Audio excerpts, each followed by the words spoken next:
Yan mga bossing, padugo na tayo sa mga ano, poste.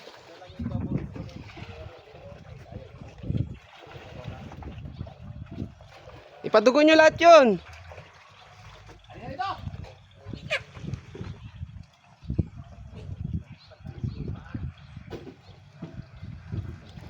Ilan pa natira pare? Tatlo.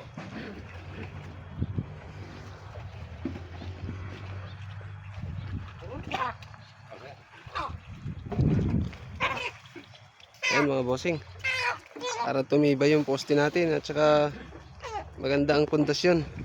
Matibay, malakas talaga.